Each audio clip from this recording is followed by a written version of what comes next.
Wel, croeso cynnes iawn i chi i Gofal yn Gwynllan.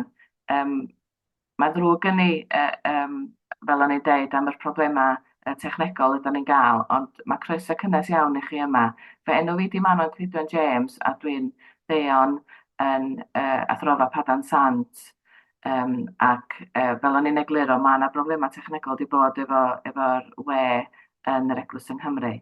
Ond da ni yma i gyd, a da ni yma o hyd, a mae'n braf iawn gweld chi gyd yma. Diolch yn fawr iawn i chi am eich cefnogaeth. Felly, dwi'n falch iawn o gyflwyno Huw Tegid Roberts, ein siaradwr gwadd cyntaf.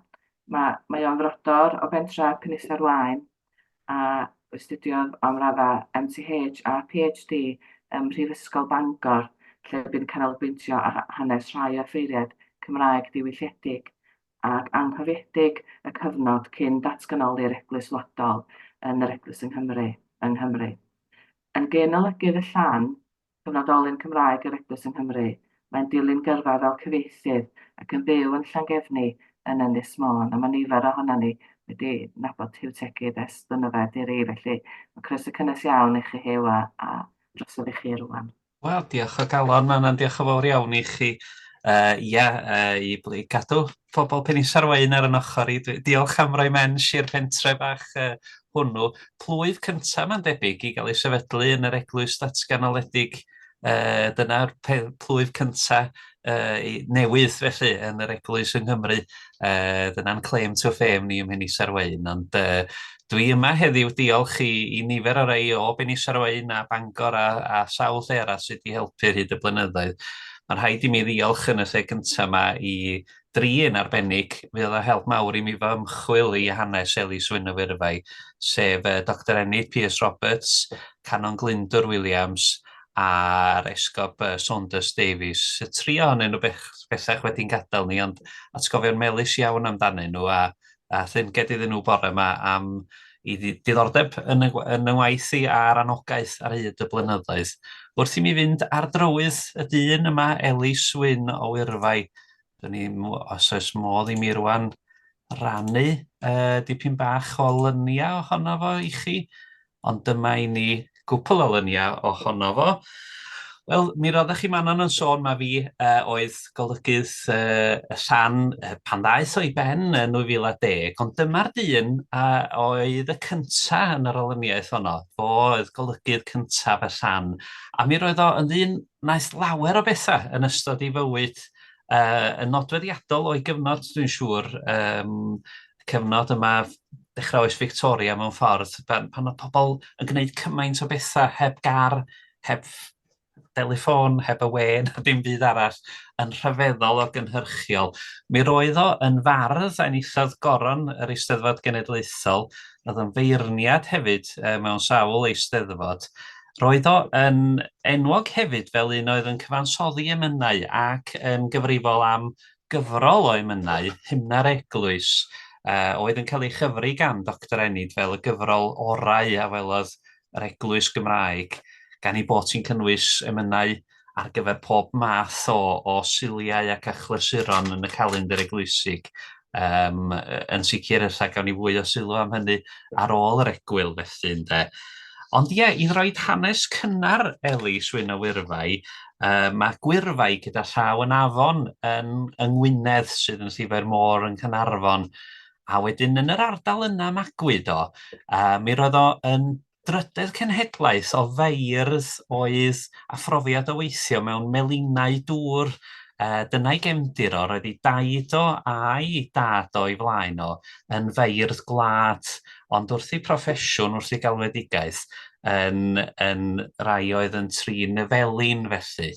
Ac mewn melin y magwyd Elis, a gan bod y gwaith hwnnw'n waith anwadal iawn, waith oedd dim llawer o incwm, roedd pobl yn arfer symud o felin i felin yn dibynnu ar y galw yn lleol ag ati. Wedyn, does na ddim un man penodol lle bydda rwy'n yn gallu dweud o dyna lle roedd cartref Elis, ond mewn sawl melin ar hyd glannau afon Gwyrfai a sawl afon arall yn Ngwynedd y magwyd o. Fel ro'n i'n sôn, i daid o a'i dad o'i flaen o yn feirdd, i daid o yn ffrind mawr i Dafydd I Eryri, Mae'n debyg bod Dafydd Eryri wedi colli llawer o waith i daid o.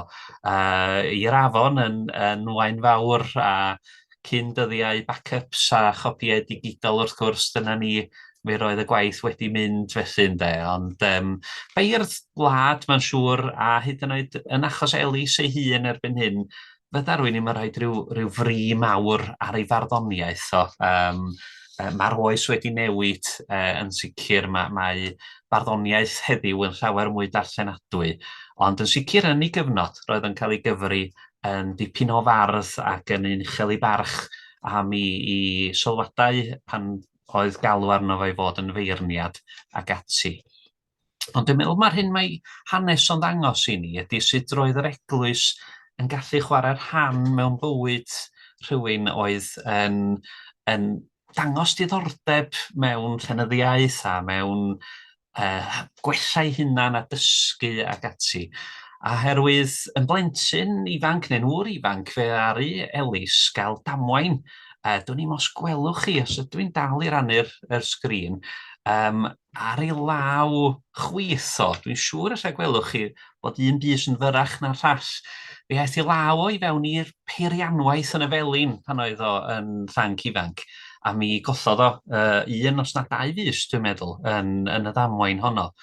Oedd yn golygu bod yn rhaid fod yn segur am gyfnod, ond yn ffodus ar y pryd roedden nhw'n byw yn Llanllyfni, plwyf Llanllyfni yn y Ffrynantlle, a'r ficer yn fanno dros y ffordd yn garedig iawn, yn rhannu llyfrau ac yn magu diddordeb Elis yn y pethau. Ac mi fydd o'n ffodus iawn felly, o fod yn anffodus o gadamwain wrth ei waith, fe gafodd o gyfle i darllen a rhannu o lyrgell yr offeiriad yn Llanllyfni. A mi fydd o yn hwb mawr iddo fo, dwi'n meddwl, oherwydd ar ôl y cyfarfyddiad cyntaf na gyda'r offeiriad yn Llanllyfni, mi ddatblygodd pethau o fanno. Mi gafodd Elis fynd wedyn i glynog ac i ysgol bardd arall o'r un cyfnod, sef Eben Fardd, bosib bod chi wedi clywed mae'r enw hwnnw hefyd. Roedd gen Eben Fardd ysgol yn Glynog, ac i fanno aeth Elis i ddysgu pethau fydda'n helpu iddo fo yn ei yrfa maes o law fel athro. Fe aeth Elis o fod yn Glynog gydag Eben Fardd yn ei flaen wedyn i goleg hyfforddi athrawon yng Nghanarfon, ac unwaith eto'r vicar yn Llanllyfni wedi rhoi help iddo fo, mae'n ymddangos i gael mynd i fanno.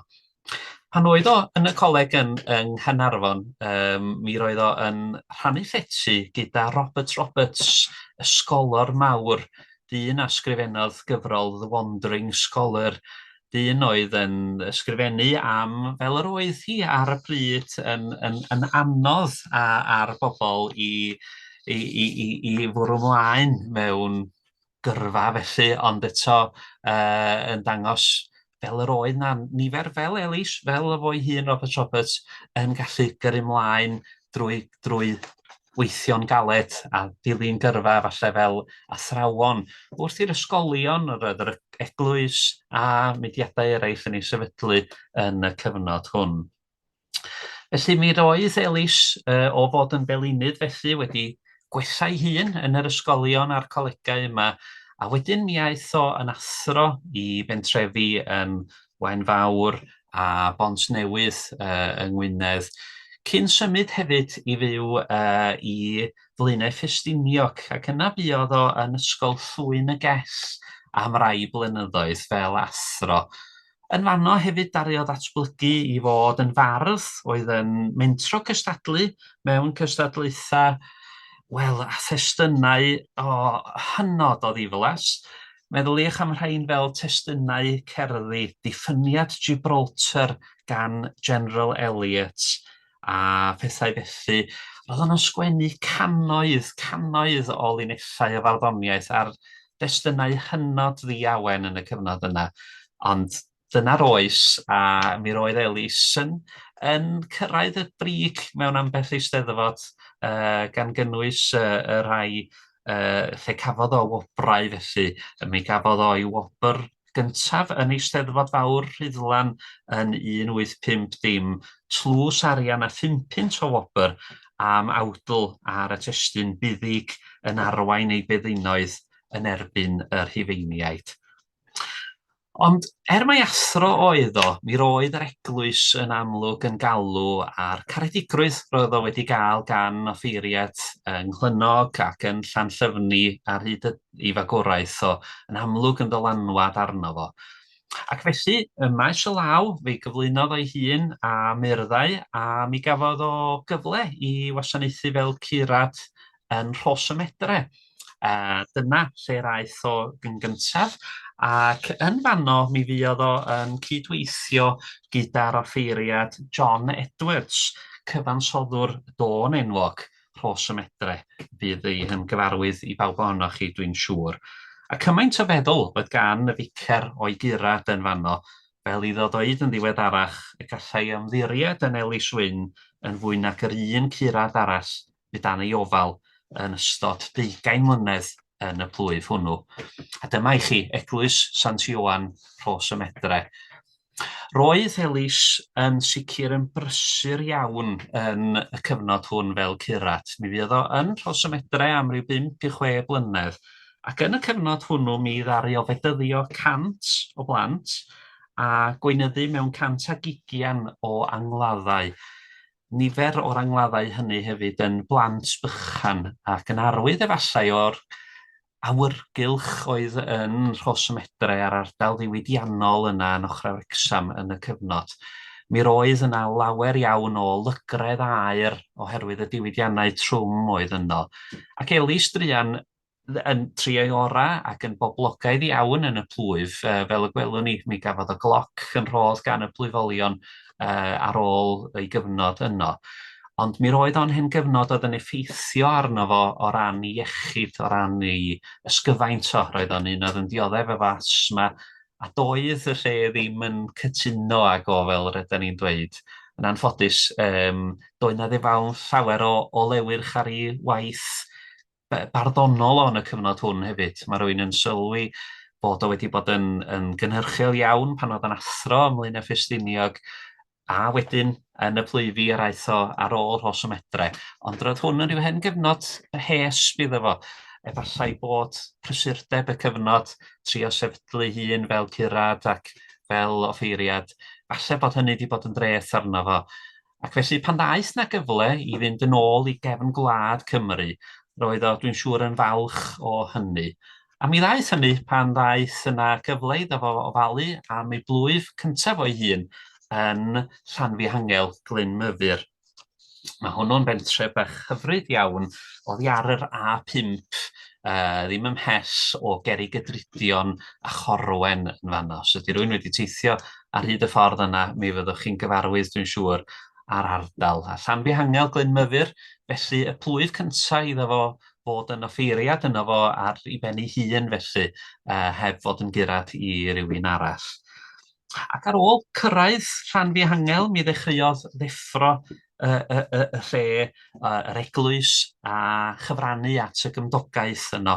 Mi gododd o ysgol genedlaethol yn Llanfihangel a chwarae rhan flaenllaw yn y dosbarthiadau oedd yna yn cael eu cynnal gyda'r dydd, gan ei fod o wedi hyfforddi fel athro, roedd o'n gallu helpu yn yr ysgol. A hefyd roedd o yn cynnal dosbarthiadau nos ar gyfer y gweision ffermydd oedd yn y fro. Mi roedd yr ysgol yn Llanfihangel felly yn lle oedd wedi rhoi hwb i'r pentre. Mewn rhyw 15-20 mlynedd wedyn, ar ôl iddo fo gyrraedd, mi roedd yna ryw do o feirdd gwlad yn yr ardal yma.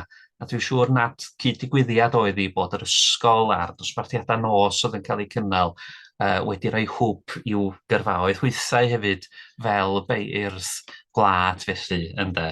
Mi roedd yna eisteddfod hefyd a sefydlwyd gan Elis a'r rhai oedd yn cyd-oesi ag o.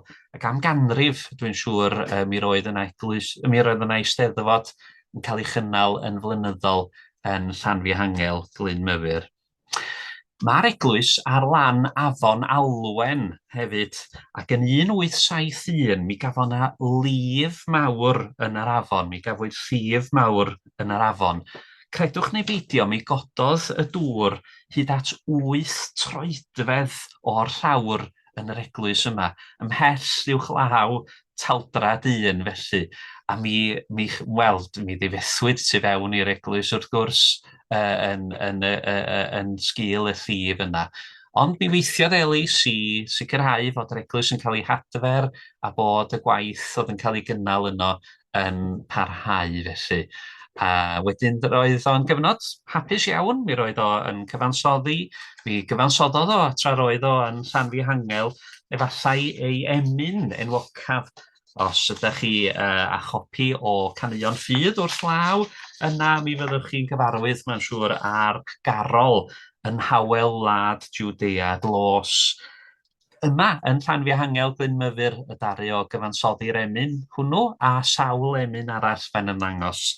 Y geiriau yn Hawel Wlad Jwdea Glos, yr oedd bugeiliaid glân, yn aros yn y maes liw nos i wylio'i defaid y man.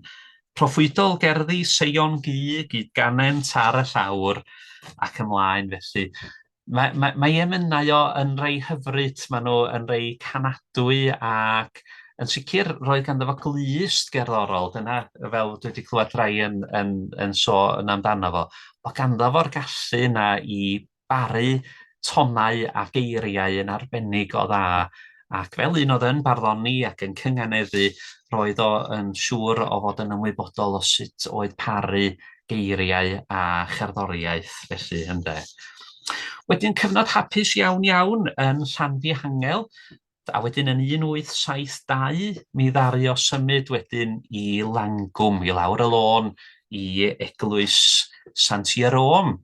Ffaith bach ddiddorol i chi, mae yna 3 llangwm yng Nghymru, yn Sir Benfro, Sir Fynwy a hefyd yn Sir Ddimbych, dwi'n meddwl erbyn hyn, neu Sir Clwyd fel bydden ni'n ei galw hi ers talwm. Pob un yn rhyfedd iawn wedi cysegru i'r Sant Jerome. Dwi ddim yn siŵr pam bod hynny, mae'n gyd digwyddiad hynod yn dydy. 3 llangwm ar un sant yn sant ar y tair eglwys felly. Ond beth bynnag, mae'r eglwys wedi cau erbyn hyn. Mae hwn yn lun diweddar ar ffenestri gyda byrddau yn ei gorchuddio nhw. Ond mi roedd yr eglwys yn un mewn cyflwr godreiennus pan gyrhaeddodd Elis yno hefyd yn 1872.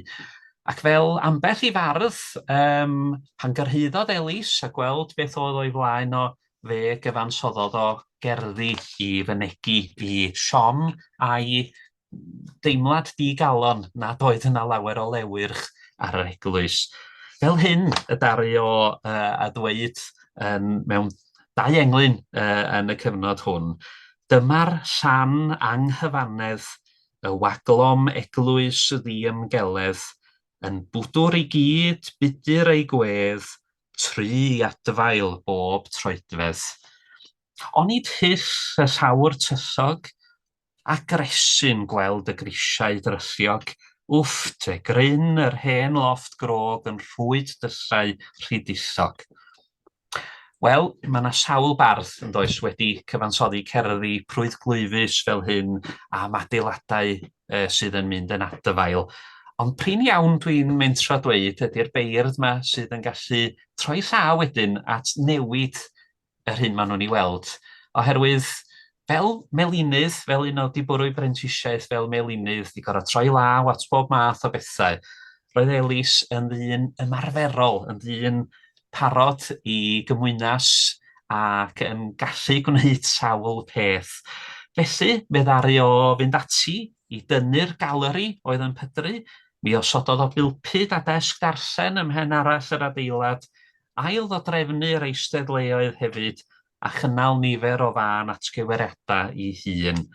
Mi ddaru o glirio coster gwaith mewn dim o dro a rhoi 100 o'i boced i hun wrth geisio cyrraedd y nod o drwsio'r eglwys.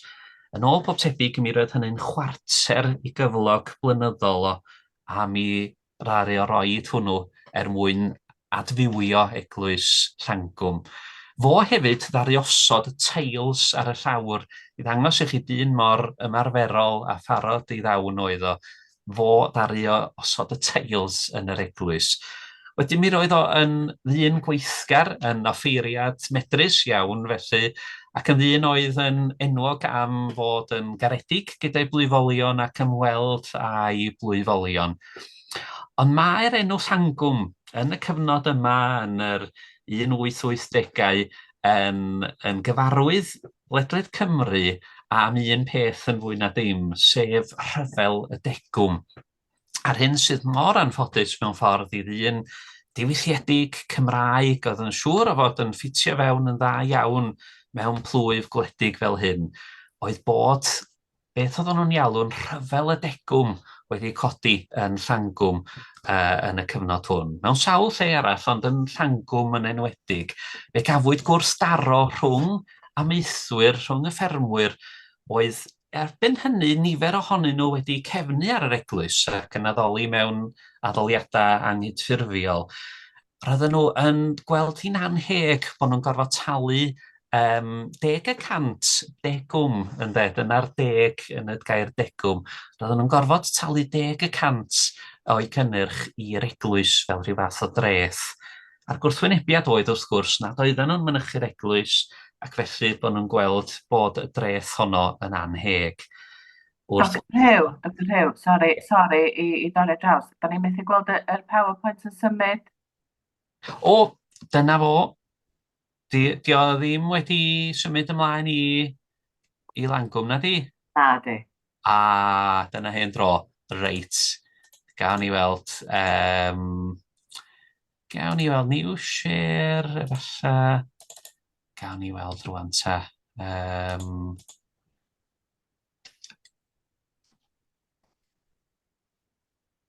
I hwnna'n edrych yn well? Na, di'r sleid gyntaf, da ni'n weld. O, di o ddim bwys o gwbl.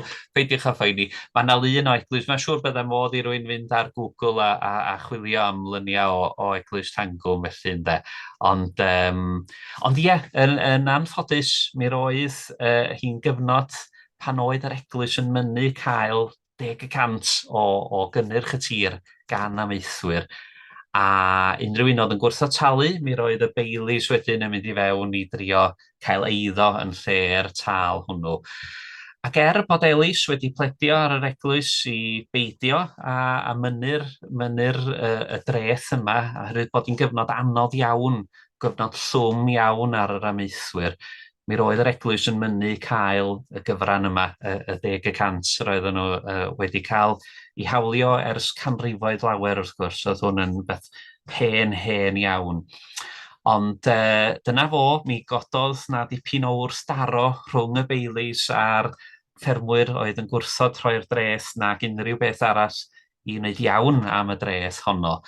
Ac bod Elis wedi trio darbwytho'r blwyfolion a'r eglwys, roedd o, fel yr o'n i'n sôn yn y pennawd drosi, y dyn iawn, yn y lle iawn yn sicr, ond ar yr amser anghywir pan oedd yr eglwys efallai chydig yn glust fyddar i bryderon yr amaethwyr a'r newid yna, newid diwylliannol oedd na wedi bod a newid cymdeithasol oedd yn golygu nad oedd pawb fel petai yn ystyried yr eglwys fel imam eglwys nhw ac wedi dechrau addoli mewn capeli anghydffurfiol ac ati.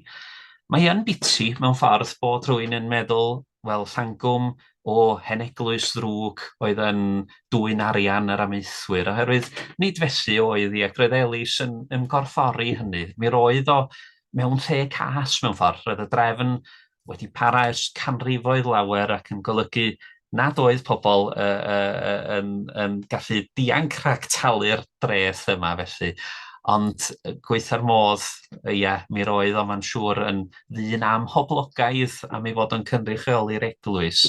Ond eto pobl y pentref yn cael eu tynnu dwy ffordd o feddwl mor garedig oedd o, mor barod i ddawn, mor barod i helpu pawb. Roedd o'n ddyn arbennig iawn achos un hanes digri amdano fo, di bod na ddynes o Langwm wedi mynd â peiriant sgwnïo iddo fo, a peiriant sgwnïo wedi torri a di gofyn, wel, ydych chi'n neud rhywbeth efo hwn, Ficar, a bod o wedi trwsio'r peiriant sgwnïo. Roedd o, da chi'n bod, yn ddyn hael a'i ddoniau a'i amser, ond o ran trefn yr eglwys a'r ffordd roedd y dreth y degwm yma yn cael ei chodi, roedd o yn gwneud y gwaith diddiolch a gwaith creulon hwnnw mewn ffordd o orfod cymryd oddi ar amaethwyr oedd yn mynd drwy gyfnod anodd iawn ac felly dyna oedd y reswm dros y gwrthdaro gafwyd beth sy'n cael ei alw yn rhyfel y degwm felly ynde. Y cyfrwng roedd Elis yn ei ddefnyddio i geisio cadw'r gydbwysedd, cadw rhyw fath o hapusrwydd rhwng pobl oedd bod gennym fo'r hael, cylchgrawn misol yn yr eglwys wladol felly. Cylchgrawn oedd yn ymddangos bob mis ac oedd yn trio rhoi rhywbeth Cymraeg i'r bobl yr eglwys i ddarllen. Ac Elis am 10 mlynedd olau fywyd oedd golygydd yr hael ac yn y cyfrolau hynny mi roedd o yn trio darlunio'r eglwys fel eglwys y Cymru, eglwys Dewi Sant, wch chi, a'r holl saint o Gymru sydd wedi bod ar hyd y canrifoedd. Roedd o'n trio dangos y cysylltiad sydd gennym ni na gyda'n etifeddiaeth ragorol fel dwedodd rhywun. Ac yn ceisio defnyddio'r cylchgrawn hefyd i ateb y dadleuon oedd yna, achos mi roedd cyfnod Elis Wyn o Wyrfai, diwedd ei oed o, mi roedd cyfnod rhyfel y degwm yn nodweddiadol o'r gwrthdaro oedd yna rhwng y capeli a'r eglwys o petai, rhwng efallai elfennau gwleidyddol hefyd oedd ar ddau begwn. Mae rhywun yn meddwl wedyn am ran rhai fel oedd George oedd am weld datgysylltu yr eglwys fel bod hi'n eglwys nad oedd yn gysylltiedig â'r wladwriaeth ynde, a bod pethau fel y degwm yma ddim yn cael ei hawlio gan eglwys oedd efallai yn dechrau dod yn eglwys i'r lleiafrif erbyn hynny mewn Cymru oedd yn gynyddol anghydffurfiol felly. Ond drwy gyfrwng yr hael, mi roedd Elis yn ceisio dangos bod i'r eglwys i gwreiddiau Cymraeg a bod hi yn eglwys Gymraeg o hyd, bod hi yn eglwys oedd yn cynnwys beirdd a chantorion, fel mae'n ni'n dweud, ond yn sicr bod yna fwy i'r eglwys. Mae'r syniad o ryw eglwys ormesol oedd yn cymryd arian yr amaethwyr cyffredin yng nghefn gwlad. Yr oedd hi yn eglwys oedd yn parhau i fod yn eglwys Gymraeg, yn cyfrannu at ddiwylliant bro ac yn gwneud gwaith fel y gwnaeth o i godi ysgolion, i gynnal eisteddfodau a chynorthwyo sawl un ar ddechrau gyrfaoedd i fynd ymlaen yn athrawon, yn offeiriad eu hunain a phob math o alwedigaethau eraill ynde. Oedd o, mae'n siŵr, yn un o nifer ac erbyn hyn mae enw Elis Wyn o Wyrfai yn anghofiedig. Mae o wedi mynd o'r cof rywsyd. Fe gafodd o 4 o blant, 3 ohonyn nhw yn fechgyn a 3 wedi mynd yn offeiriaid. Fi roedd ei ferch o hefyd wedyn yn un ddaru aros yn Llangwm a magu teulu yn fanno. A'r Emrys Jones sy'n oedd yn enwog am ymwneud â cherdant a phethau yn rhan o'r teulu a ddaeth drwy'r ferch oedd gan Elis Wyn o Wyrfai. Mi ddaru Elis a'i wraig Esther gael eu claddu ar ddiwedd ei taith drwy fywyd mewn eglwys newydd a godwyd gan Elis yn y cyfnod yr oedd o'n Llangwm. Mi gododd o eglwys newydd Santes Catherine yn Meirdy, Dinmael, ym Mhenarall Plwyf Llangwm. Os ydych chi wedi dod ar hyd yr A5 ac wedi sylwi ar Vox Vox Telefon un o'r chydig rai sydd yn dal i fod, yna ar y stretch yna ddim ymhell o Gorwen y mae eglwys Santes Catherine ac yn fanno y mae bedd Esther ac Elis Wyn o Wyrfai. Tu allan i'r eglwys a gododd o ac a godwyd gan Elis ac mi ddaru o glirio'r ddyled neu'r gost o adeiladu'r eglwys honno yn sydyn iawn. Unwaith eto ddyn oedd yn gweld yr angen a'i wasanaethu poblogaeth yr rhan yna o'r plwyf ac ddaru feddwl, reit, da ni'n mynd ati i godi eglwys newydd felly. Felly roedd o erbyn diwedd i gyfnod yn offeiriad oedd â Gofal dros eglwys Sant Jerome yn Llangwm a hefyd dros eglwys Santes Catherine hefyd yn Ninmael. dyn prysur iawn felly, fel rydyn ni'n sôn, dyn oedd yn nodweddiadol o'i gyfnod, roedd o yn gwneud llawer, yn ysgrifennu, yn barddoni, mi roedd o yn ddyn ymarferol yn ei blwyf, yn trwsio peiriannau gwnïo, yn gosod teils mewn eglwysi, yn gwneud pob math o bethau hefyd wrth ymweld a'i blwyfolion o. Roedd o'n ddyn da, ond yn anffodus efallai, mi fydd llyfrau hanes cyffredinol efallai yn ei gofio fo fel yr un oedd yn anffodus yn Llangwm ar yr adeg pan oedd yr eglwys yn ddipyn o gocynheitio, pan oedd yr eglwys yn amhoblogaidd felly. Ond hynny ddim yn adlewyrchiad arno fo fel unigolyn, yn adlewyrchiad efallai o drefn oedd yn ffeindiau'n anodd dod i delerau efo'r syniad bod Cymru'n datblygu yn wlad oedd yn fwy anghyffurfiol ac yn wlad lle roedd pobl efallai'n teimlo nad oedd yr hen eglwys gweithio'r modd yn ei gwasanaethu nhw fel poblogaeth ynde.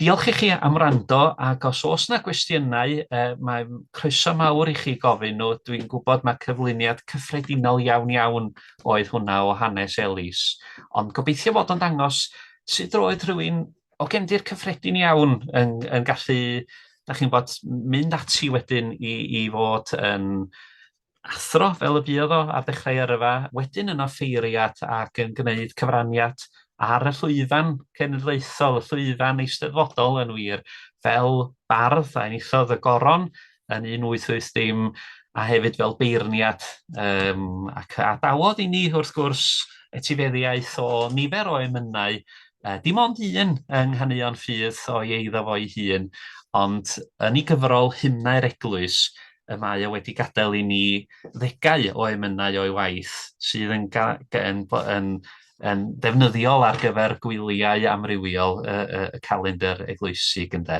Diolch yn fawr iawn i chi. Diolch o galon, Dr Huw. Mae wedi bod yn, ydych chi'n dweud bod o'n gyffredinol iawn, ond i'r llawer ohono ni sydd ddim yn gwybod ein hanes.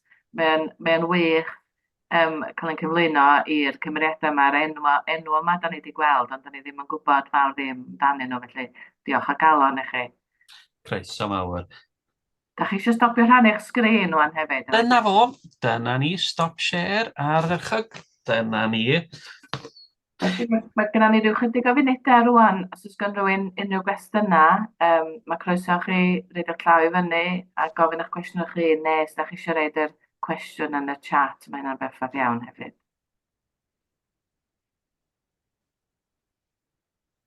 Be swn i yn dweud ydy oherwydd yr trafferthion technegol, mi na i rannu'r PowerPoint a'r sgript gen i hefyd. Dwi'n siŵr bod yna fwy yn y papur, ar bapur gen i na fedrys i gyfleu, ond mi fydd heini ar gael, dwi'n gobeithio, fel atodiadau i'r recordiad fydd yn cael ei roed ar y wefan felly.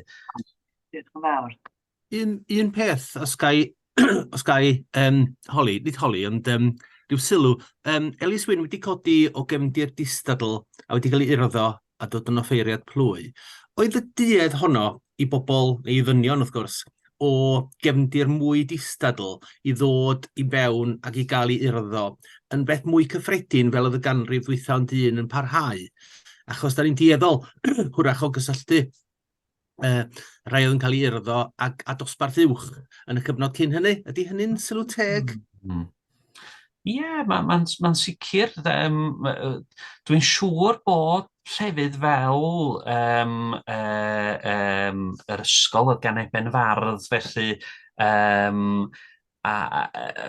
bo na sefydliadau felly yn rhoi rhyw flas ar addysg i bobl ynde, a wedyn be rwy'n yn synhwyro oedd os oedd yna rwy'n yn dangos rhyw ddiddordeb mewn dysgu a gwellai hunan, wel, yr unig lyfrgell oedd ar gael mewn ffordd yn aml iawn oedd yn y persondy ac wedyn os oedd gan rwy'n rhyw gysylltiad ar eglwys, mae'n siŵr wedyn bod modd i rwy'n fel Elis wedyn i wellai hun ynde, a mae'n cael ei disgrifio yn dydi fel rhyw oes cynnydd felly ynde, a yn gam neu'n gymwys, falle bod rhai yn teimlo, wel, os da chi eisiau gyrru mlaen yn eich byd, ewch i'r eglwys neu o bosib efallai, ewch yn sais felly, ynde, o na ryw syniad, wel, os da chi eisiau gyrru mlaen yn y byd,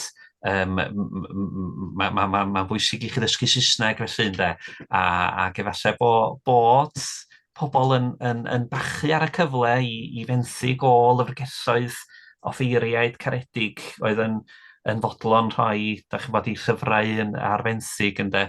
A bod hynny, mae'n siŵr, wedi bod yn hwb i nifer o rai ddath yna athrawon wrth i'r ysgolion ac ati gael ei sefydlu, ond hefyd am beth offeiriad hefyd, dwi'n siŵr, ynde. Enid. Enid, da chi eisiau unmutio? Ni. Fi'n geni.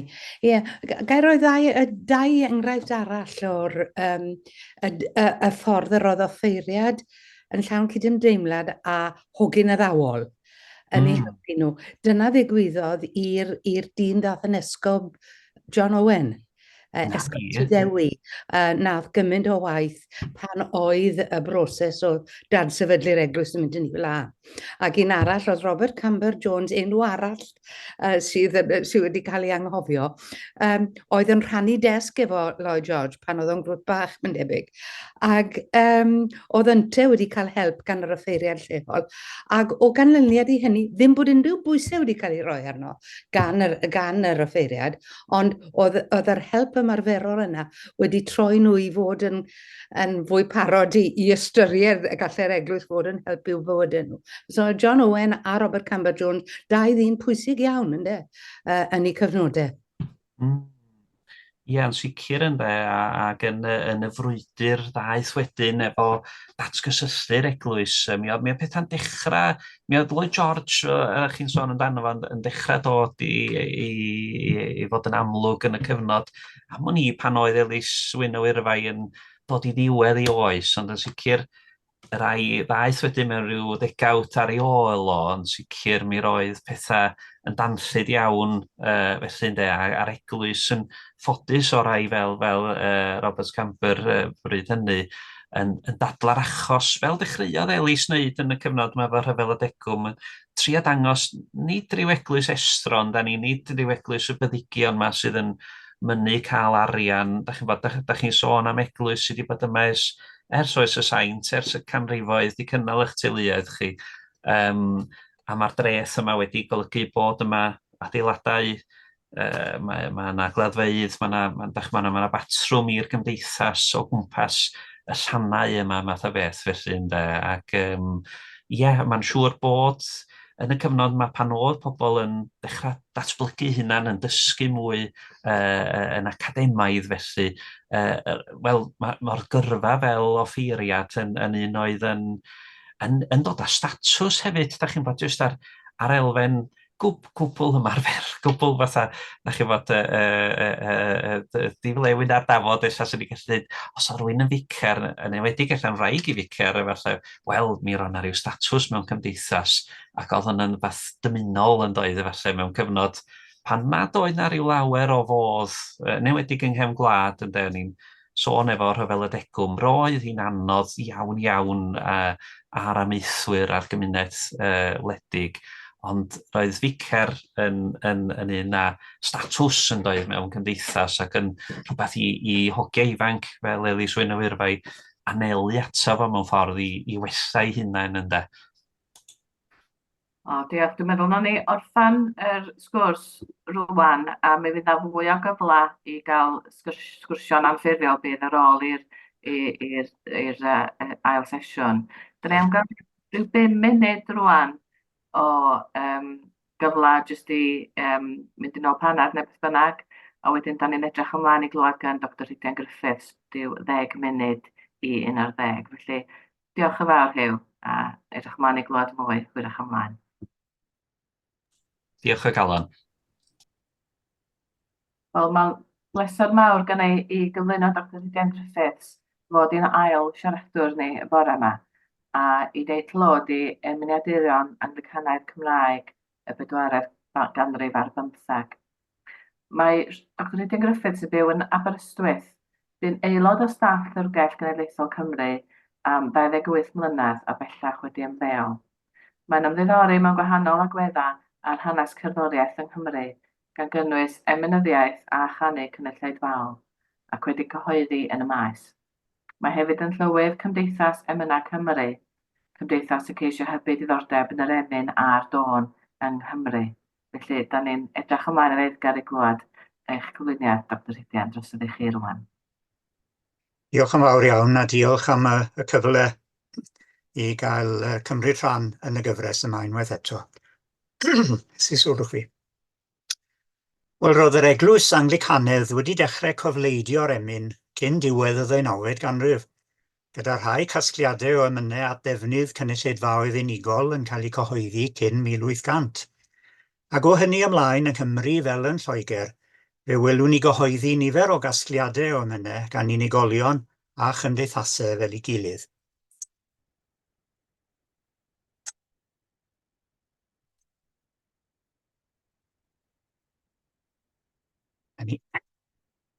Gobeithio fod hwnna wedi symud ymlaen.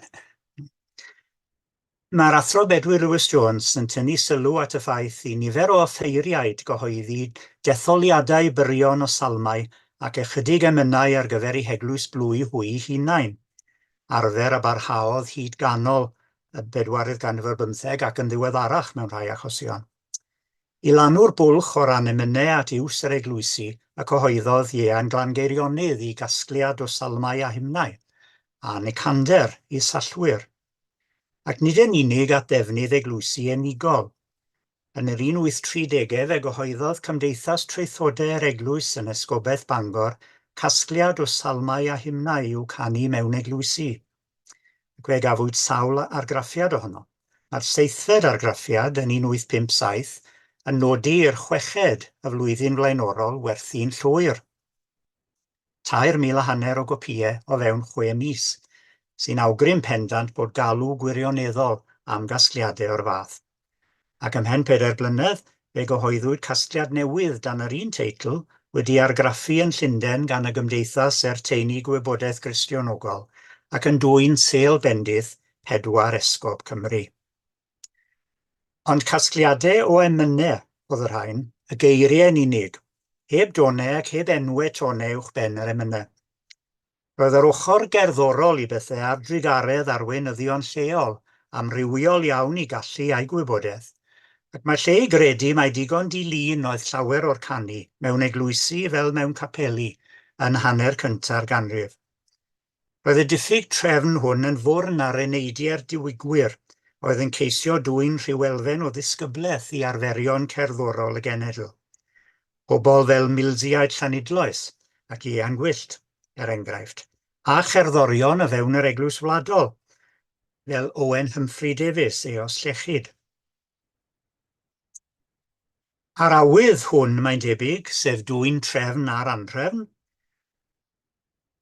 oedd wrth wraidd casgliad Thomas Jones, vicer Pwllheli a rheithor Llanengan wedi hynny, Welsh Church Tune and Chant Book, welwch chi'r wyneb ddalen ar y chwith, a ymddangosodd gyntaf yn 1859, ac y cafwyd o leiaf 8 argraffiad ohono. Wyneb ddalen y 3ydd argraffiad i chi'n weld yna. Casgliad o donau yn unig yw'r Welsh Church Tune and Chant Book, yn debyg i gasgliad i Ieuan Gwyllt, llyfr tonau cynulleidfaol, ymddangosodd yn yr un flwyddyn, 1859, gyda'r bwriad o gyfoethogi mawl yr eglwys. Y nod, gan y ddau gasglydd, oedd darparu tonau da o safon dderbyniol mwyn ymlid o'r cyseg yr y tonau ysgafn na phoblogaidd roedd llawer i gynulleidfa wedi dod i arfer â nhw. Yn hyn o beth, mae Thomas Jones fel Ieuan Gwyllt yn etifedd y mudiad diwygio cerddorol oedd ar droed ers yr 1830au. A nod arall gan Thomas Jones oedd darparu tonau addas i'r mesurau penodol Gymreig, gan gynnwys mesur Salm Edmund Pris a'r mesur a elwyr yn fesur Braint, mesur yr emyn Braint i'w cael cymdeithas gyda'r saint. Nad oedd tonau cymwys ar ei cyfer yn Lloegr na'r un wlad arall. Yna o fewn ychydig flynyddoedd, Fe gyhoeddwyd at ddefnydd cynulleidfaoedd yr eglwys ddau gasgliad o emynau a thonau. Hynny yw, yr emynau a'r tonau yn yr un gyfrol. Casgliadau arloesol, gan mae'r eglwys yng Nghymru oedd y gangen gyntaf o'r eglwys Gristnogol i ddarparu casgliadau o'r fath yn Gymraeg. Rwy'n credu taw'r sbardun i'r gweithgarwch hwn oedd ymddangosiad y casgliad arloesol a dylanwadol Hymns Ancient and Modern yn 1861. Casgliad oedd yn darparu ar gyfer eglwysi Anglicanaidd Saesneg eu hiaith, emynau a thonau wedi priodi a'i gilydd yn unol â threfn y liturgi. Fe greuwyd Hymns Ancient and Modern yn gydymaith cerddorol ac emynyddol i'r llyfr gweddi gyffredin, ac fe ffurfiolwyd yr arfer o ganu emynau yn yr eglwys.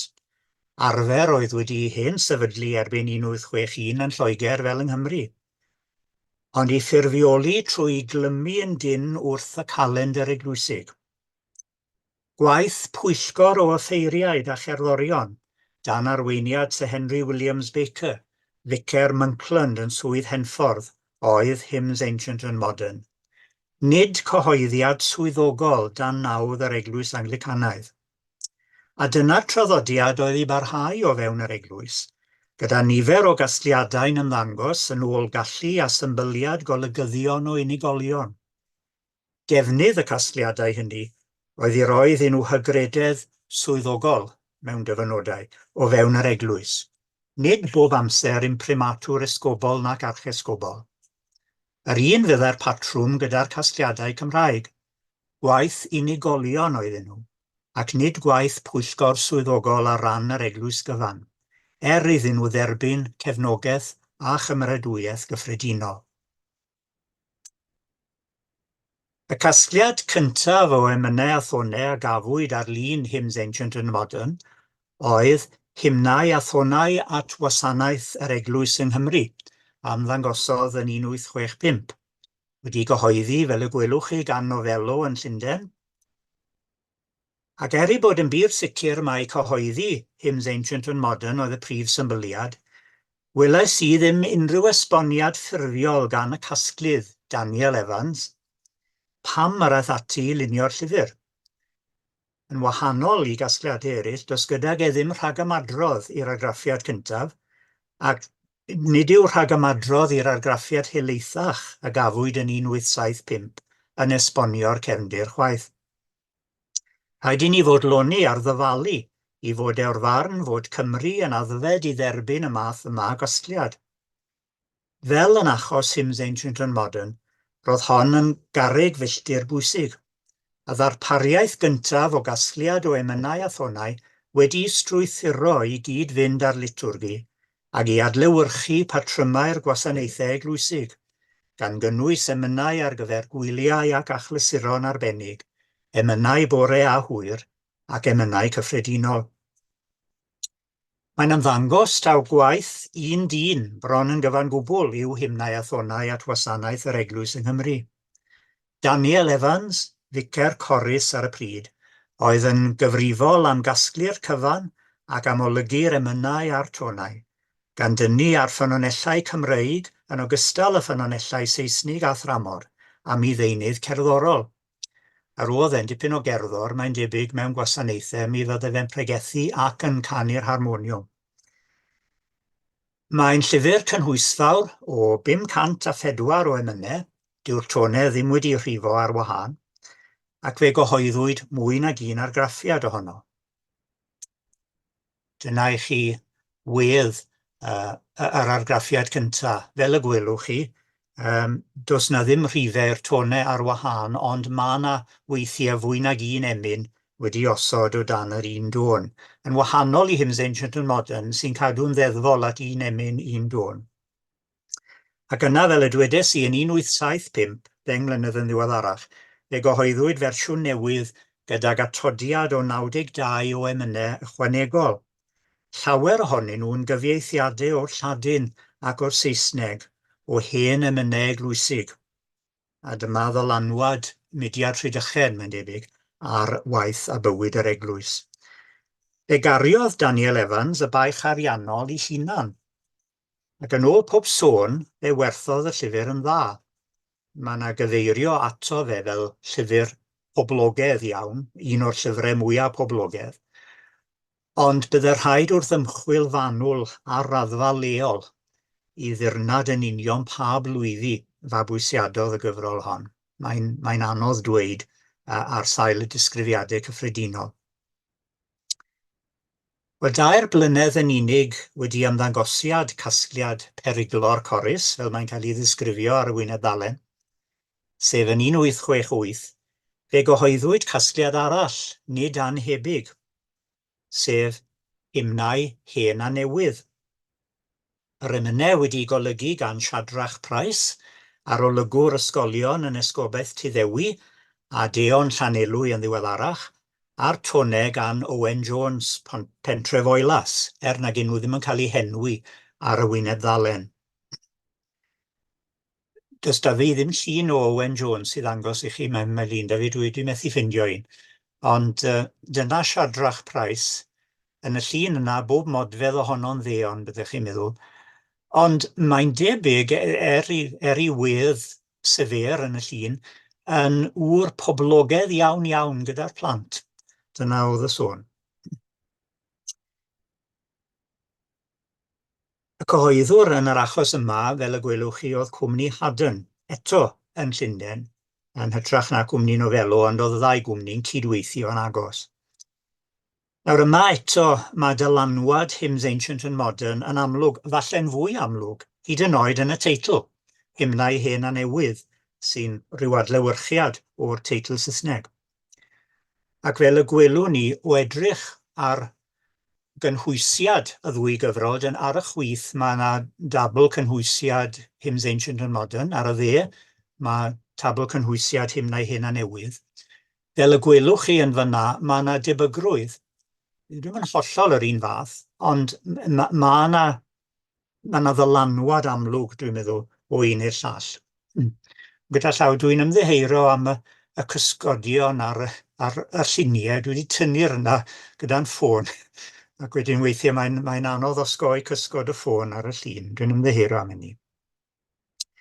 Wel, mae'r cynhwysiad, fel dwi'n dweud, yn dangos i ni beth yw nodwedd y gyfrol yna. Ond fel yng nghasgliad Daniel Evans, fe arferir rhyddid yn Hymnau Hen a Newydd i osod mwy nag un emyn o dan un dôn, ac felly dyw yn copïo'n slafedd ar hyn gewch chi yn Hymns Ancient and Modern. Dyma chi enghreifftiau o dudalennau, fel y gwelwch chi, mae yna 2 emyn yn fyna dan yr hen ganfed, mae yna 2 emyn dan y dôn clod. Nawr, mae mwy o gefndir y casgliad hwn yn hysbys i ni, gan fod casgliad o bapurau Siadrach Price, gan gynnwys papurau yn ymwneud â chyhoeddi Hymnau Hen a Newydd, wedi goroesi. Mae llawer o'r ohebiaeth yn ymwneud â phroblemau gyda'r wasg. Wel, y mwyafrif llethol o'r llythyrau, dweud y gwir, a chwynion Price a Jones nad oedden nhw'n derbyn dim arian o werthiant y llyfr i buddsoddiad helaeth yno. Mae nhw wedi buddsoddi harian eu hunain, ond do'n nhw ddim yn cael dim byd nôl ar y gwerthiant. A roedd y Haddon, mae'n debyg, yn cadw'r elw mwyn ariannu'r argraffiad nesaf. Ac felly nath sawl blwyddyn un ar ôl y llall. Ond fe geir ymhlith yr ohebiaeth gopi o lythyr a anfonwyd ym Mawrth 1889 wedi ddyddio yn rhyfedd iawn yr 15 o Fawrth, sef heddi, gan Siadrach Price at William Pulling, sef un o olygyddion Hymns Ancient and Modern, sy'n rhoi peth o'r cefndir. The book, meddai Price, is no translation or adaptation of Hymns Ancient and Modern, but the publication of that work many years ago set myself and Mr. Jones, the vicar of Pentref Oelas, to think whether a Welsh book on similar lines might not help to benefit the Welsh Church. This was in 1865 and 1866, and the work was published in 1868. We called the book Hymns New and Old, and adopted the same verse on the title page as A&M. Cefndir hyn, mae'n debyg, oedd bod Pulling wedi sgrifennu ato fe i awgrymu bod na dor hawlfraint wedi bod na gopio o hymns ancient and modern a chyfieithu rai o'r emynau. Ond llythyr o amddiffyniad yw hwn gan Siadrach Price. Dwi ddim yn gwybod beth oedd pen draw'r ddadl, dyw hynny ddim yn eglur. Ond mae'n cydnabod tebygrwydd y teitl ar adnod sydd yn addasiad o adnod yn Salm 148 sydd ar wyneb ddalen y ddwy gyfrol. Ond nad oes dim amheuaeth nad hymns ancient and modern oedd y model ddilynwyd, yr hyn sy'n ddiddorol i fi yw bod Price a Jones yn ôl i cyfaddefiad eu hunain wedi dechrau ar ei gwaith yn yr union adeg y cyhoeddwyd cyfrol Daniel Evans, sef yn 1865. Tybed, a oedden nhw'n teimlo nad oedd llyfr Daniel Evans yn cwrdd ar gofyn, i fod mewn rhyw ffordd yn anigonol neu'n anfoddhaol o ran y dewis emynau a thonau, neu o ran pwyslais diwynyddol. Dwi ddim yn gwybod. Dim ond un cyfeiriad at Daniel Evans, weles i yn yr ohebiaeth, a hynny mewn llythyr gan Owen Jones o fis Medi 1875, lle mae'n dweud fel hyn, ysgrifennu at Siadrach Price, "We had a meeting at Llangwm," dwi'n meddwl taw Llangwm, dyw ysgrifen Owen Jones ddim yn ddarllenadwy iawn, dyna pam dwi'n rhoi marc cwestiwn. Mi allai fod yn rhywle arall, Llan rwle, beth bynnag. We had a meeting last week and I met Evans Llanwrin, or oedd Daniel Evans wedi symud erbyn hynny o Goris i Llanwrin, who was one of the preachers. Oedd e'n bregethwr tanbaid poblogaidd iawn yn ôl y hanes. He did not allude to the hymn book and was agreeable. A mae hynny'n ddiddorol iawn yn yr union gyfnod oedd Daniel Evans yn cyhoeddi i argraffiad newydd helaethach o'i gyfrol, 1875. He did not allude to the hymn book. Yr awgrym, dwi'n meddwl, sydd yma, yw i bod nhw yn ymwybodol o'r gystadleuaeth rhwng y ddau lyfr, ac yn hanner, falle bod Owen Jones yn disgwyl ymosodiad o di Daniel Evans, ond bod hwnnw'n ddigon rhadlon i beidio a chyfeirio at y mater. Mae'n deg cofio, fel y dwedes i, mae ar ei liwt ei hunain ac ar ei cost ei hunain, a roedd y rhain yn gweithredu, ac felly roedd cystadleuaeth yn beth i'w ofni i ryw raddau. Ac eto mae'n anodd osgoi'r teimlad fod na rywfaint o uchelgais bersonol yn hyn i gyd. Gan nad oedd yr eglwys fel cyfangorff yn paratoi llyfr emynau thonau at ddefnydd y cynulleidfaoedd Cymraeg, roedd rhaid i unigolion wneud hynny, a hynny yn naturiol ddigon yn agor y drws i gystadleuaeth, a chystadleuaeth oedd yn gallu ymddangos yn bersonol. Y gellu dadlau hefyd, mae da o beth, oedd bod dewis o lyfrau ar gael, yn hytrach na bod plwyfi'n cael ei cyfyngu o raid at un casgliad. Wel, o ran i wedd a'i wea, digon tebyg yw hymnau hen a newydd i hymnau a thonau, yn dilyn patrwm y flwyddyn eglwysig mwyn darparu emynau a fydden cyd-fynd ar drefn liturgiaidd. A oedd yn fwy poblogaidd na'i gystadleuedd o Goris, mae'n anodd dweud. Fe awgrymir mewn un llythyr gan Owen Jones fod nifer o blwyfi yn y gogledd yn cymryd at y llyfr. Y mis Tachwedd 1868 mae'n dweud fel hyn: "The book seems to take in these parts. Cerrig-y-Drudion, Capel Garmon, Betws, Ysbyty, Llansanffraid Glynddyfrdwy are adopting it." Ond fel yn achos hymnau a thonau, byddai rhaid wrth ymchwil fanwl i ddirnad beth oedd natur a helaethrwydd i ddosbarthiad. Fe gafwyd sawl argraffiad o hymnau hen a newydd hyd at 12 ohonyn nhw cyn 1891 oedd un arfer gan Haddon i argraffu rhyw 500 ar y tro. Yn gynnwys argraffiad solffa. Taw digon anghynnes oedd y berthynas rhwng Haddon y cyhoeddwr a'r golygyddion tan y diwedd. A mae'r ohebiaeth yn awgrymu bod Siadrach Price yn ymdrechu i gael argraffiad pellach gan Sbyrl yng Nghaerfyrddin, oherwydd fe drosglwyddwyd y platiau argraffu i Gaerfyrddin o Lunden, ond dyw hi ddim yn ymddangos bod dim wedi dod o hynny. Bu Owen Jones farw yn 1900 a Siadrach Price yn 1914, a dyna ddiwedd y llyfr i bob pwrpas. Wel, dyna i chi lyfrau'r genhedlaeth gyntaf. 2 gyfrol yn ymddangos yn yr 1860au ac yn cael eu hailargraffu. Fe symudwn ni nawr at 2 gasgliad ymddangosodd fel petai yn yr ail genhedlaeth.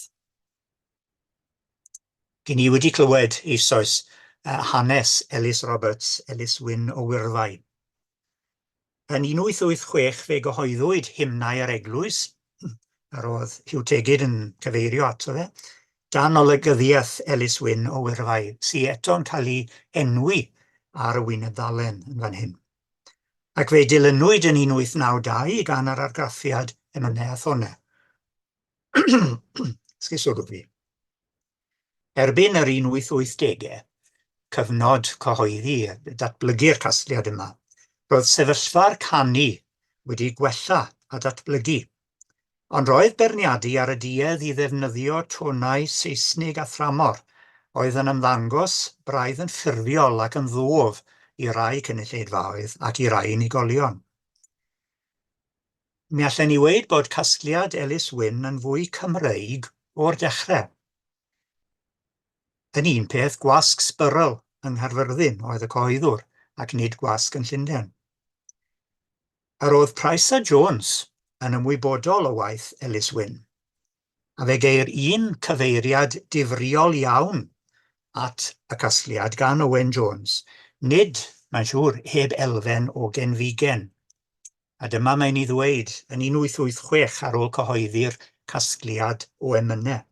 My neighbour, Roberts Llangwm, has brought out a collection of hymns at the Bishop of St Asaph's request, called Emyniau yr Eglwys, and you might cael y teitl yn wrong i ddechrau, Hymnau yr Eglwys yw'r teitl. Poor Roberts was assisted by some dissenting preachers and wishes to press this on us as a church hymnal. It appears to be a very colourless production, and I sometimes think of having a shy at it, though in reality it is not worth powder and shot. Parhaed brawd garwch.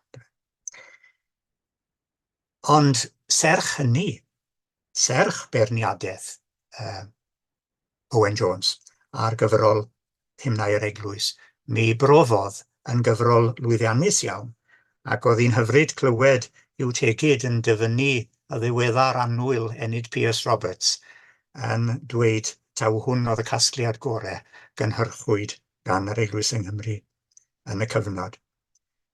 Anogaeth a chefnogaeth yr esgob Llanelwy, dwi ddim yn gwybod i ba raddau y cyfrannwyd arian gan yr esgobaeth, ond yn sicr fe gafodd y casgliad gryn lwyddiant.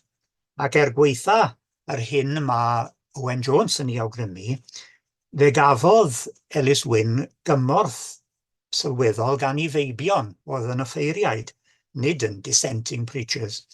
Ac ar yr ochr gerddorol mae'n cydnabod cymorth organydd Eglwys Gadeiriol tu Ddewi. Ac fel y clwson ni fe gyfrannodd ynte yn helaeth at yr emynau yn y casgliad. Yn ddiddorol iawn, edryches i'n gyflym gynnau. Dyw i garol adnabyddus yn Hywel Gwlad Jwdea Dlos ddim yn cael lle yn Hymnau yr Eglwys. Mae'n gasgliad rhywfaint yn llai na'r argleinwyr yn 437 o emynau. Ond at ei gilydd mae'n siŵr yn well detholiad. Ac o ran tonau yn cynnwys yng ngeiriau Elis Wyn ei hunan, cynifer ag ellid o hen ffafr emynau a ffafr donau yn Emyniaduron Cymru. Ar 2 ddesyddiad rhyfedu mawr o offeiriaid, rhoddasom i mewn nifer o'r hen donau hyn. Mwyn cyfarfod a dymuniadau rhai o duedd fwy diweddar, yr ydym yn rhoddi dewis o 2 don, hen a diweddar. Mae yna ryw elfen o gystadleuaeth yn fan hyn rhwng y traddodiadol a'r modern. Roedd rai pobl eisiau dilyn ffasiynau mwy modern, tonau cyfansoddedig, tonau falle oedd yn llai eneinedig na'r tonau traddodiadol. Ond dyma'r cyfaddawd drawodd Elis Wyn. A fel y gwelwch chi yma, yn yr enghraifft yma, mae ydych chi 2 don o naws wahanol iawn, 1 don Saesneg ac 1 don Gymraeg, wedi priodi ag eiriau Pantycelyn, dechrau canu, dechrau canmol.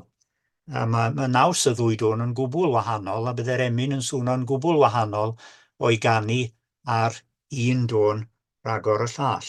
Ond dyna'r dewis gynigiodd i'r cynulleidfaoedd. A hyn, fel o'n i'n dweud, yn adlewyrchu rhywfaint o newid mewn chwaith ac adwaith yn erbyn y llyfnder golygyddol o'r antonau oedd wedi nodweddu rhai o'r casgliadau blaenorol.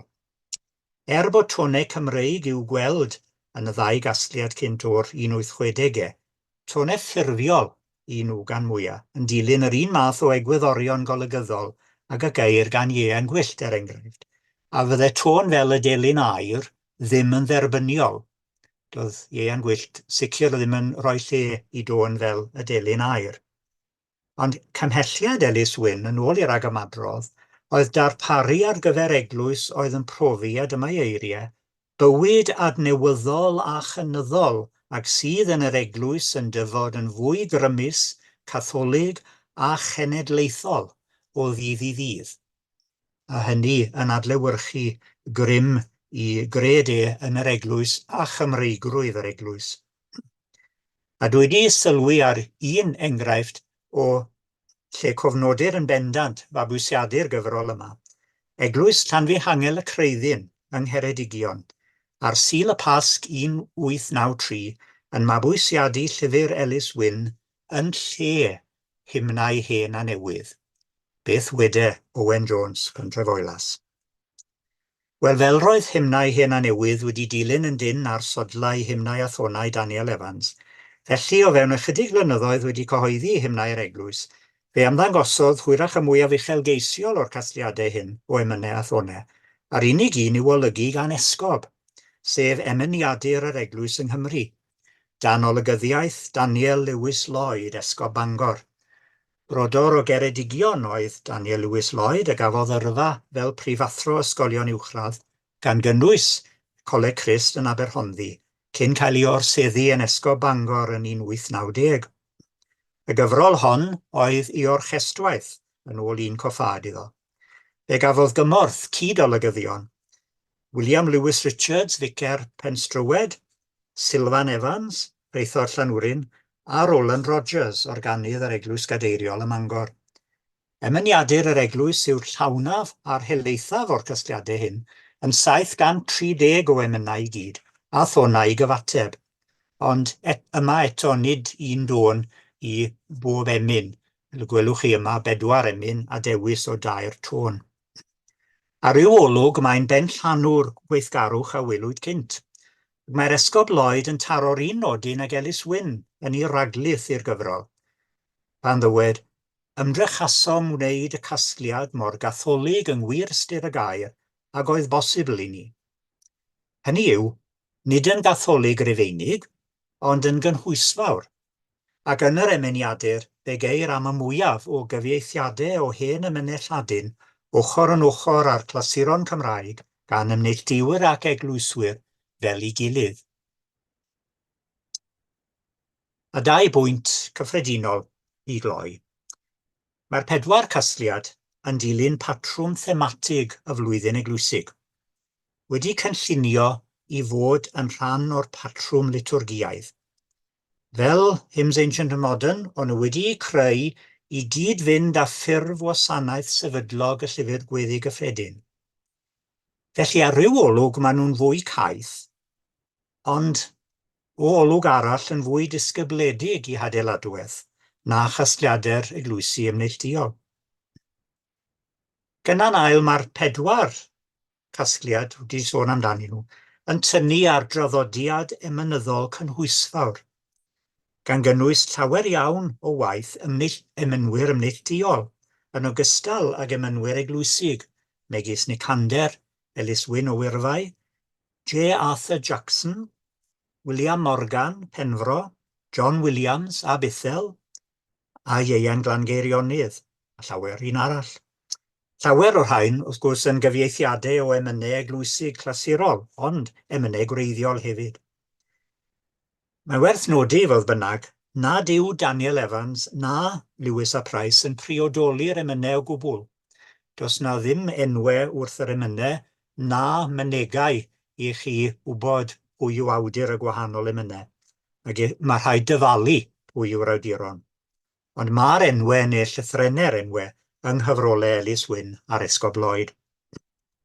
Fe barhaodd llyfrau Elis Wyn a'r Esgob Lloyd i mewn i'r 20fed ganrif, gan ddisodli casgliadau'r 1860au, dwi'n meddwl. Roedd hymnau'r eglwys yn dal i gael ei adargraffu, cyfrol Elis Wyn, ddiwedd yr 1920au, a'r Emyniadur yn derbyn argraffiad newydd mor ddiweddar ag 1936. Rhyngddyn nhw, fe fu'r 4 casgliad yn fodd o gadarnhau'r arfer o ganu emynau yn yr eglwysi Anglicanaidd Cymraeg i haith. Gan gyfrannu at y traddodiad cyffredinol o ganu cynulleidfaol Cymraeg a berffeithiwyd yn y 4edd ganrif ar 15, a chan greu traddodiad emynyddol eglwysig yn y Gymraeg. Traddodiad, mae'n rhaid dweud, a dan brysiwyd gan yr enwadau ymneilltuol, sydd wedi tueddu i gredu mae'n nhw pia'r canu. Mae'r casgliadau eglwysig hyn yn cofleidio'r clasurol eglwysig a'r ymneilltuol yn ddiwahân. Allwn ni ddim dweud yr un peth am gasgliadau ymneilltuol y 4edd ganrif ar 15 a'r 20fed. Dim ond yn 2001, pan gyhoeddwyd caneuon ffydd, y cafodd cynulleidfaoedd ymneilltuol gyfle i ganu enghraifft emyn sagrafennol dwys Nicander, gyda'r saint anturiaeth Nesu dan fy maich a dallor Duw. A chyfieithiad Cymraeg o glasur Thomas o Aquin a Doro te defote, a ddolwn di guddiedig ddiwdod mawr. Yn hynny o beth, rhaid canmol Emyniaduron Anglicanaidd Cymraeg cynhwysfawr y 4edd ganrif ar 15, am arddangos catholigrwydd ar ei orau. Diolch yn fawr i chi am wrando.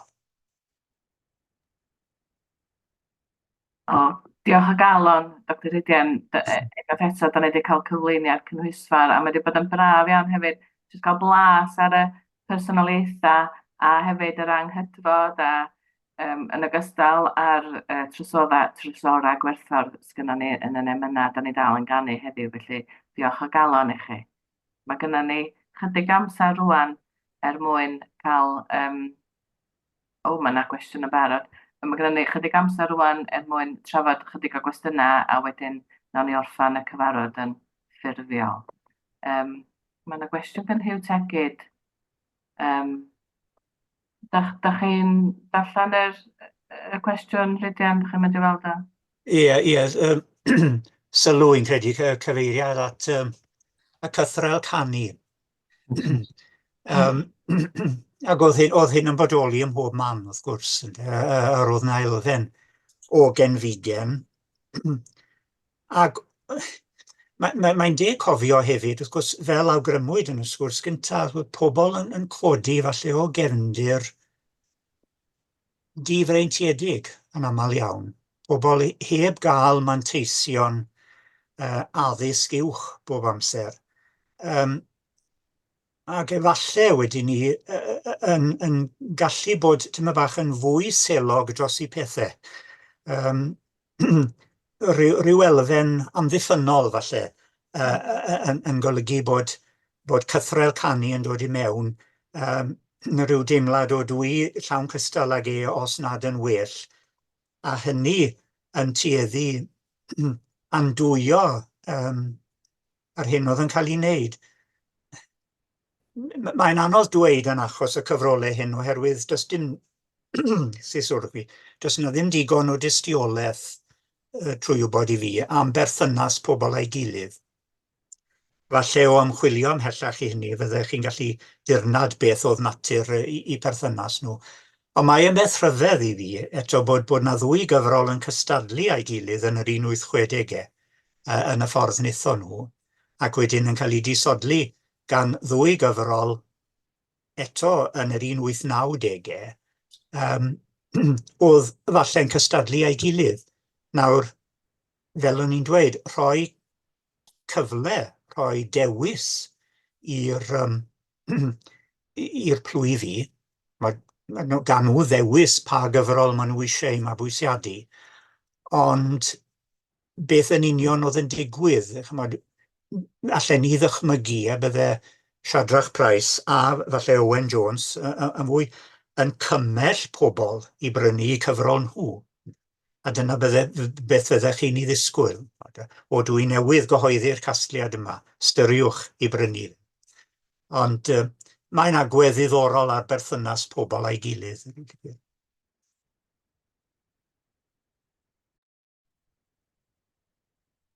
Oes unrhyw arall eisiau gofyn cwestiwn am Alun Tegid?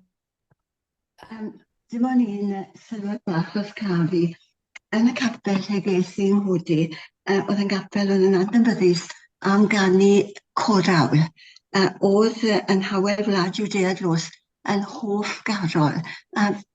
O'n i taw un reswm oedd bod cynulleidfa o gantorion disgybledig yn rhan o'r peth. A wrth ganu, bydde rhyw dymlad o dangnefedd yn Nadolig a phob math o bethau fel yna yn dod i'r amlwg. Ac yng Nghapel y Crwys, pan fyddai'n wrth yr organ, mae sawl un wedi sôn wrthai am Rhos Tegid Roberts a'r ffordd mae y dôn yn adlewyrchu geiriau hyfryd o'r caniadydd wrth bod nhw yn canu. O'n i wrth sylwedd gyda chi ar hwnna, os gwelwch yn dda. Wel ie, mae'n siŵr bod chi'n iawn. Mae canu disgybledig yn ychwanegu at gyfoeth addoliad sy'n dwywaith am hynny. A dyna oedd yn cael ei gydnabod, dwi'n meddwl, yn y cyfnod yna, cyfnod y diwygwyr cerddorol. Trio cymell pobl i fod yn disgybledig o nhw. Ac wrth gwrs, yn yr 1860au, yn y cyfnod yna, falle bod y symudiad wedi bod yn rhy eithafol. O'n nhw'n cyfyngu pobl i donau set iawn, heb lawer o addurn, ac yn sicr heb lawer o ailadrodd yn ddyn. Fel na golygwyd y tonau. Dwi'n meddwl erbyn cyfnod Elis Wyn, yr hyn sy'n cael ei adlewyrchu ganddo fe yn ei gyfrol yw'r ffaith fod pobl yn dyheu am gael y tonau a'r tân Cymreig ynddyn nhw.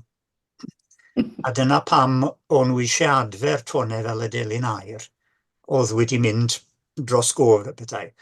Ac oedd rhai o'r golygyddion uchel ail, ffroen uchel, rhai ohonyn nhw, yn difrio tonau fel yna, o na, dyn nhw ddim gwerthu cadw. Ond mae'n dda o beth welwyd yn y diwedd oedd cyfaddawd, fe dderbyniwyd y tonau a'r tân Cymreig, y tonau traddodiadol, ochr yn ochr a'r tonau disgybledig. Ac oedd rai cyfansoddwyr, Tegid Roberts yn ei plith nhw, yn dda iawn am ddwyn rhywbeth o'r naws Gymreig, naws traddodiadol Gymreig, i mewn i donau cyfansoddedig. Gwydyn ni chi'n cael priodi pethau at ei gilydd yn hwylus iawn o hynna. Mae'n draddodiad sydd wedi datblygu nid i un cyfeiriad, ond trwy gyfaddawd rhwng traddodiadau.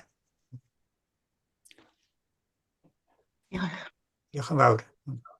Diolch. Mae Enid Morgan hefyd eisiau gofyn cwestiwn. Wel, ddim yn gymaint cwestiwn a stori fach. Pan ddechreuais i olygu'r llan nôl dechrau'r 70au, o'n i wedi sydnu gymaint o wahanol gasgliadau o lyfrau emynau oedd i gael. Oedd emynau'r eglwys, oedd emynau hyn a newydd, a oedd yr Emyniaduron. A nes i sgwennu at Elis Roberts a gofyn iddi, pam oedd hyn a tybed fydde ganddi erthygl fach amdano fe. A ges i lythyr reit sarig yn ôl yn dweud bod yr hanes yn gwbl cywilyddus a gorau cwbl cyntaf fydde pawb yn anghofio. Ac wy'n credu oedd hi'n cyfeirio'n arbennig at emynau'r eglwys oedd yn llyfr mwy uchel eglwysig wedi ddarparu ar gyfer y corau mewn gwenwys gwelly. Na chi. Allai ddychmygu Enid yn ymateb.